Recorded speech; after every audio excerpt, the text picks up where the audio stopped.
Yo, isang magandang araw po sa atin lahat yan. Pag-usapan po natin itong mainit po na balita kung saan sinasabi po na magkakaroon o mayroong 30 to 50% increase sa benepisyo sa PhilHealth, no? Sabi nga po, increase sa benefit packages, target ng PhilHealth bago mag 2025. So by the end of this year, ang goal ng PhilHealth ay maipagkaloob, maibigay yung 30 to 50% sa mga member nito. So tara, tignan po natin kung ano yung mga sinasabi po dito sa balita na to.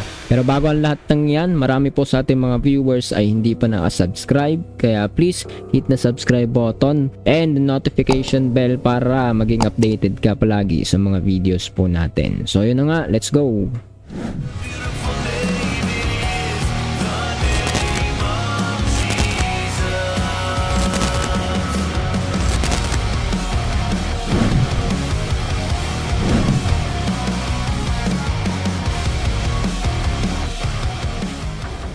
So, yun na nga po mga tol. Tara, play po natin itong balita na to. 30% increase sa coverage rate ng lahat ng benefit packages ng Philippine Health Insurance Corporation o PhilHealth noong nakaraang Pebrero. Ayon sa state health insurer, target nilang muling magkaroon ng across-the-board increase sa kanilang benefit packages bago matapos ang taon. Nakapaloob sa planong ito ang pagpapalawig ng healthcare coverage sa most burdensome diseases o yung mga sakit na malubha at malaki ang gastos. Kabilang dito ang pneumonia, severe dengue, acute stroke, chronic kidney disease, asthma, sepsis, ischemic heart disease, cataract at iba't ibang uri ng cancer.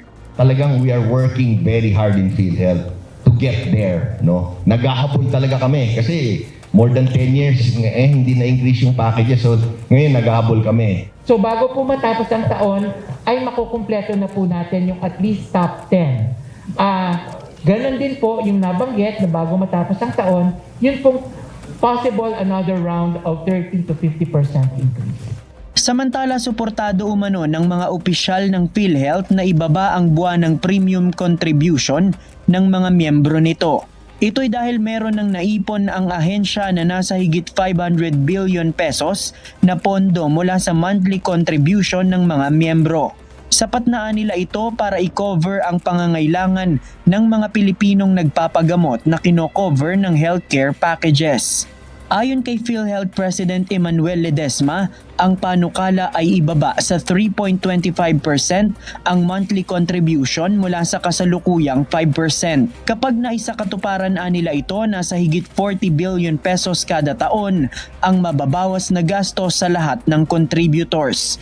Gayunman, nakadepende pa rin sa Senado kung aaprubahan ang panukalang batas para ibaba ang premium contribution. Basta from our end, fully supportive kami, and then we leave it up to them. And definitely, once that bill is passed, we will definitely follow and we will be happy. We'll be happy for the people, no? Sa nakalipas na pahayag ni Senate President Cheese Escudero, sinabi nito na kayang ibaba ng PhilHealth ang premium nito dahil mas malaki ang naiipong pondo kaysa sa nailalabas na gastos. Sa ngayon, patuloy din nila ang state health insurer sa digitalization ng mga serbisyo nito sa publiko.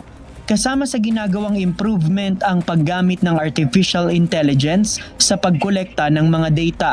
Katuwang dito ang Department of Information and Communications Technology o DICT. Kumpiyansa ang ahensya na magiging fully digitalized ang kanilang sistema sa termino ni Pangulong Ferdinand Marcos Jr. Now, with the digital transformation systems po ng PhilHealth, we are targeting na mas mapabilis po ang pagbabayad sa mga hospital. Mawala na po yung mga RTH natin, mawala na o mabawasan na po yung mga scanned documents natin na ginagamit. And at the same time, magkaroon po tayo ng magandang data na aakyat po sa PhilHealth. JP Nunez, UNTV, News and Alright mga tol, so nakarinig po natin ng isang magandang balita para sa mga PhilHealth member dyan. So lahat tayo na membro ng PhilHealth ay sinasabi nga po, i-expect to kapag ito bill ay maipasa o sa katuparan So, I don't know exactly kung ano yung ibig sabihin nun, pero I think ito po ay may mararamdaman ng mga Pilipino, lalo na dun sa mga turn off na sa PhilHealth, no? Kasi yan, sabi ng iba, okay na daw, mas okay pa daw yata yung mga insurance to. So, I believe okay pa rin tong PhilHealth, diba? Hindi naman talaga totally walang kabuluhan yan. So merong maganda naman na idudulot yan, pero hanggat maaari, bakit natin isipin ngayon mahirap magkasakit? Kaya mahalaga po yung pananalangin po natin na ingatan tayo, Huwag alalahanin, problemahin tong mga ganitong bagay. Gayunpaman, para sa usapin ng mga nasa gobyerno, ito po ay naririto. Ito po ay nag-i-exist na mandatory na kinukuha. Kung daw nagkakamali, di ba? Mandatory yan na ibinibigay, kinakaltas sa sahod ng mga employer sa kanilang mga empleyado. Tayo na mga mamamayan ang nagsasuffer sa mga bagay na ito, lalo na kapag hindi naman talaga nagiging kapakipakinabang sa isang tao. Sabi nga po ay malaki na yung pondo at mas madaming inilalabas, ay mas madaming naipon na kaysa sa inilalabas ng PhilHealth, no? Disclaimer lang, no? Yun po ay ayon sa aking pagkaunawa at narinig po dito. Ahensya na nasa higit 500 billion pesos na pondo mula sa monthly contribution ng mga miyembro. Sapat na nila ito para i-cover ang pangangailangan ng mga Pilipinong nagpapagamot na kino-cover ng healthcare packages. Ayon kay PhilHealth President Emmanuel Ledesma, ang panukala ay ibaba sa 3.25% ang monthly contribution para nila nakadepende premium contribution. Basta from our end, fully supportive kami, and then we leave it up to them, and definitely President Cheese S. ang State Health Insurance Manuel Ledesma, ang panukala ay ibaba sa contribution ng mga miyembro. Dahil meron ng naipon ang ahensya na nasa higit 500 billion pesos na pondo ng mga miyembro nito. Ito'y dahil meron of 30 to 50% increase. Yun pong possible another round of 30 to 50% increase. samantala Ganon din po yung nabanggit na bago matapos ang taon, yun pong possible another round of 30 to 50%. Ganon din. so ngayon naghahabol kami. More than 10 years, hindi na-increase yung packages, so ngayon naghahabol kami. So bago po matapos ang taon, ay Talagang we are working very hard in PhilHealth to get there, no? Naghahabol talaga kami kasi more than 10 years, hindi na-increase yung packages, so ngayon naghahabol kami. So bago po matapos ang taon, ay makukumpleto na po natin yung at least top 10.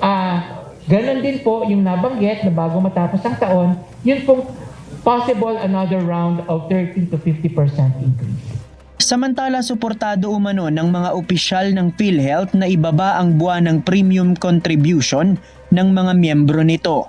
Ito'y dahil meron ng naipon ang ahensya na nasa higit 500 billion pesos na pondo mula sa monthly contribution ng mga miyembro.